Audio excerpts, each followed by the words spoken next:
Hello and welcome to ADHD Adventures, episode 2, where I have my fabulous guest, Helen Davies. Thank you for joining us today, Helen.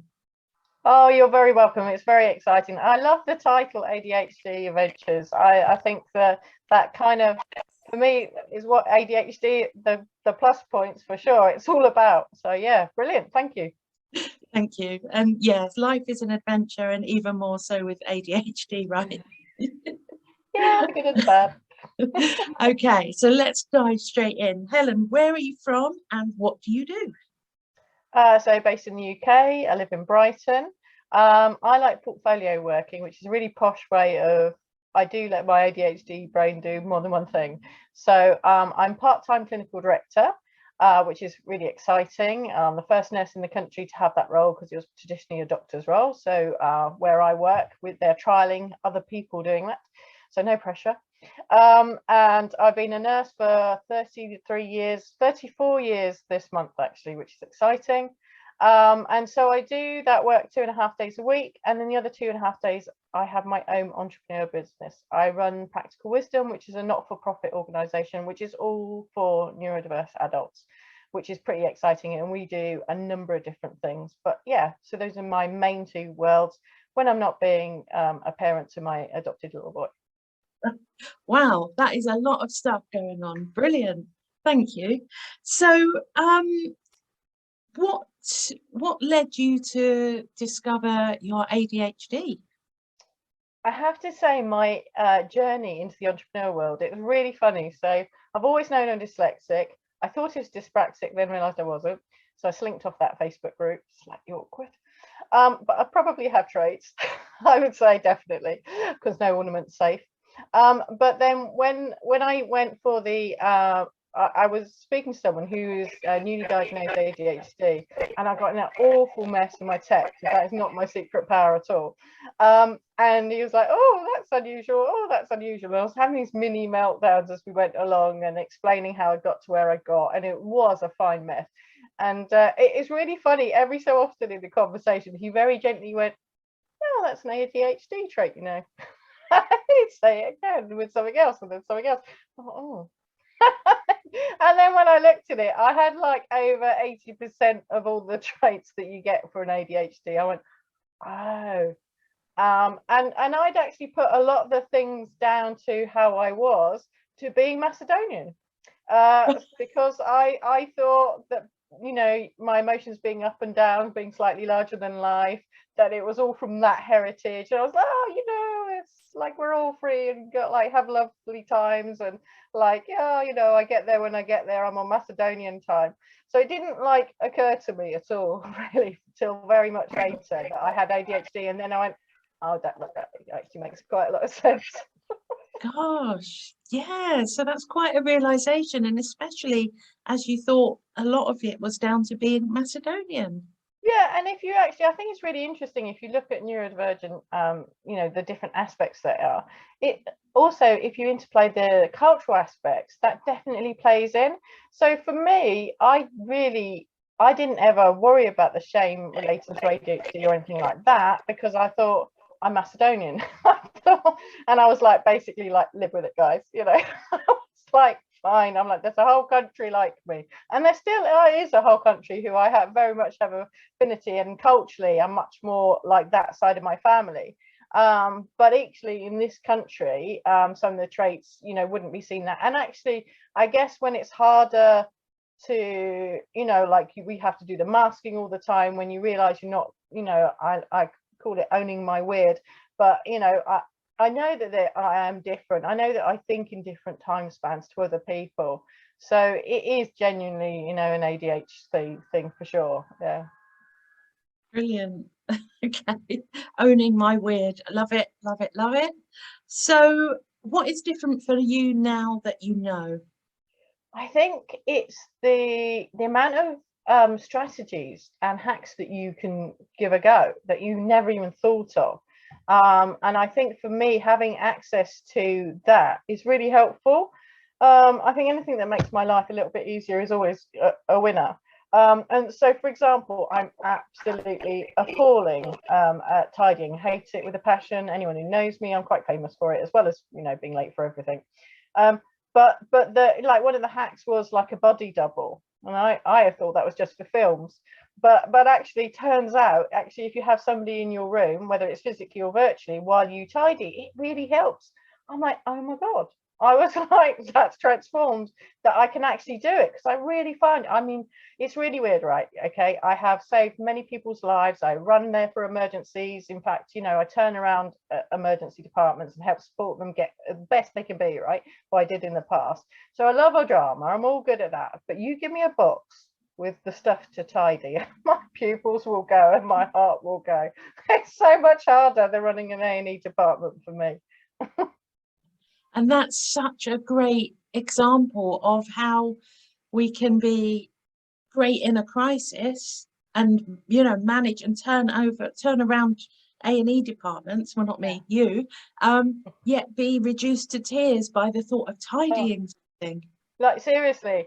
And like, it's funny because people obviously see, you know, people see clinical director now and they go, ooh, and you're like, if only you knew what a flake I really am. I'm sorry, guys, it's obviously not a secret now. But the truth is actually my day-to-day life is actually where I have my biggest challenges, transforming things, getting excited, or as I call Tigger on acid. You know, I got that down, you know. I love what I do. I'm absolutely passionate about changing people's lives. But everyday life, oh my God, it's also dull as. So, you know, it just doesn't float my boat, and it's really hard for me to do. Yeah, thank you. And it's so important that people realize that is part of ADHD and not a character flaw. It's the part of the brain that just goes, you know what, that's not interesting. That's pretty difficult. I'll go and do something else that's fun. Yes. Yeah, thank you.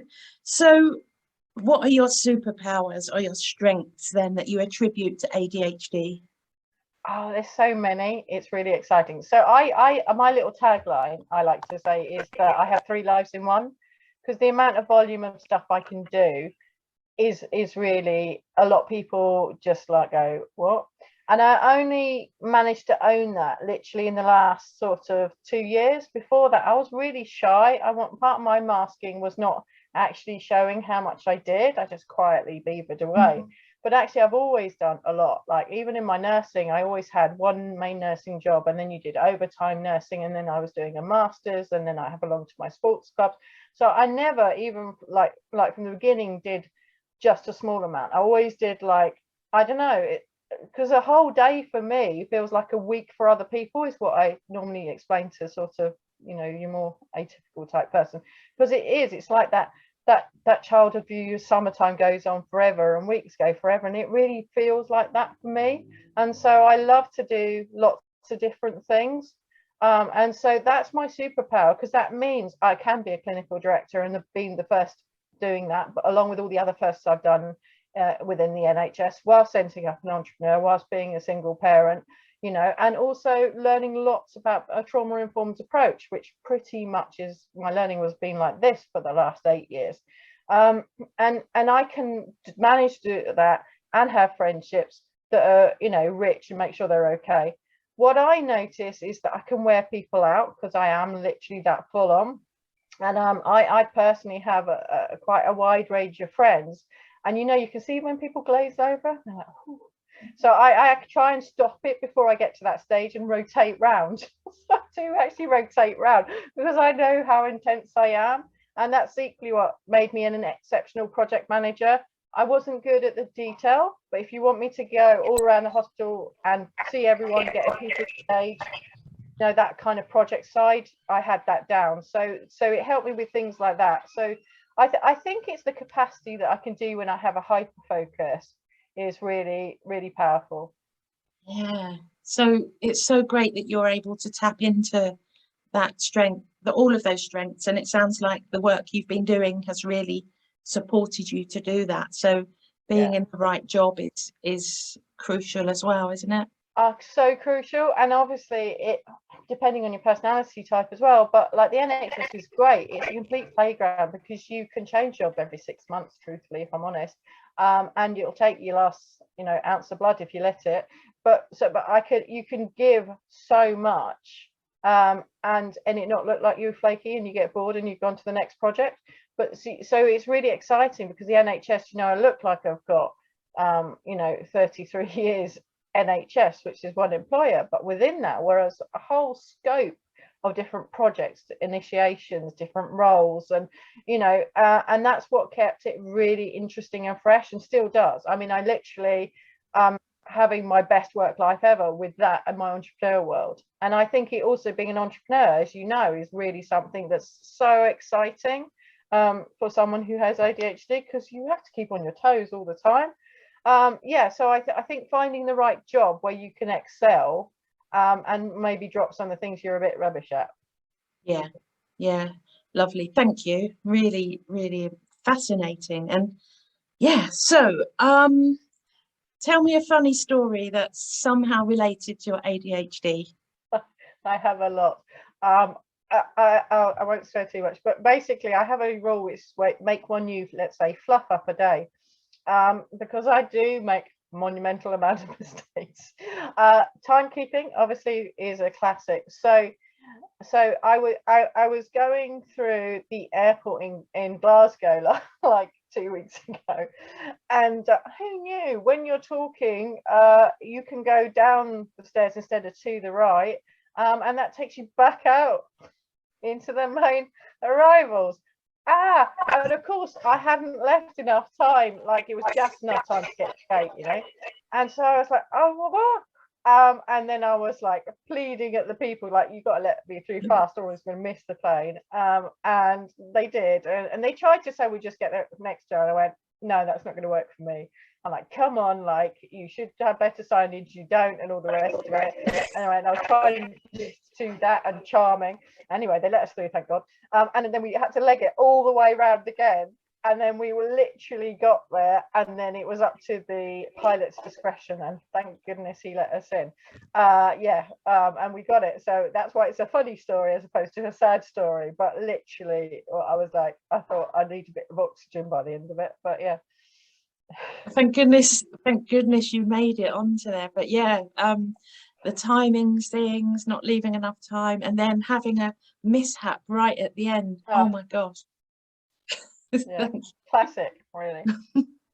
So Helen, what advice would you give to somebody who suspects they're ADHD, or whether they've just been diagnosed, because it can be a confusing time? So what advice would you give them?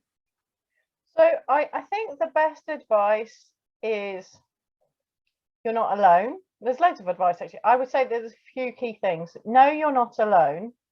Be proud of who you are. And depending when you find out, if you find out you're adult, you already managed to navigate a lot of adulthood. So yay!